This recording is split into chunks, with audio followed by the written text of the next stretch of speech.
ఈ వీడియోలో మాట్లాడుతున్న వైఎస్ఆర్సీపీ మాజీ ఎమ్మెల్యే ద్వారంపూడి చంద్రశేఖర్ రెడ్డి. సో ఇతను ఏమంటున్నాడు అంటే, ఒక క్రైస్తవుడు ముఖ్యమంత్రిగా ఉండాలి, అదే జగన్మోహన్ రెడ్డి ఉండాలి నా కోరిక.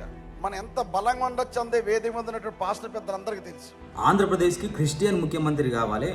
సో క్రిస్టియన్ ముఖ్యమంత్రి అయితే ఈ క్రిస్టియన్స్కి అందరికీ మంచి జరుగుతుంది, మేలు జరుగుతుంది. అది జగన్మోహన్ రెడ్డి క్రిస్టియన్ సీఎం అయితే బాగుంటుంది అని చెప్పి ఈ మాజీ ఎమ్మెల్యే ద్వారంపూడి చంద్రశేఖర్ రెడ్డి స్పష్టంగా చెప్తా ఉన్నాడు. సో ఈ క్రిస్టియన్స్ అందరు బాగుండాలి, వీళ్ళు బాగా అభివృద్ధి చెందాలి అంటే క్రిస్టియన్ సంబంధించిన ముఖ్యమంత్రి ఉండాలని. 70% ఉన్న హిందువులు, సో హిందువులను ఎన్నుకోవాలి కదా. మరి హిందువులంతా క్రిస్టియన్కి సంబంధించిన జగన్మోహన్ రెడ్డికి ఎందుకు ఓట్లు వేస్తూ ఉన్నారు? ఒక్కసారి ఆలోచించుకోవాలి. సో క్రిస్టియన్కి సంబంధించిన వ్యక్తి క్రిస్టియన్ అభివృద్ధి కోసం పాటుపడే జగన్మోహన్ రెడ్డి ముఖ్యమంత్రి అయితే వాళ్ళ సమస్యలు బాగుంటాయని చెప్పి అంటున్నారు కదా.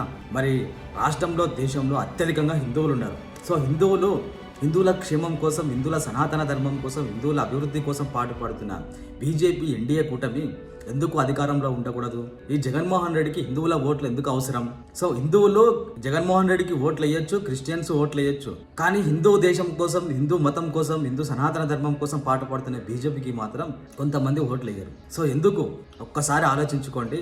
హిందూ ధర్మం కోసం పాటుపడుతున్న ఎన్డీఏ ప్రభుత్వాన్ని గెలిపించుకోండి. సో మన హక్కులు కూడా బాగుంటాయి, హిందువులు కూడా బాగుంటారు అని చెప్పి ఎన్డీఏ ప్రభుత్వం అంటా ఉంది. సో దీని గురించి మీరేమనుకుంటారో లైక్ చేయండి, షేర్ చేయండి, కామెంట్ చేయండి.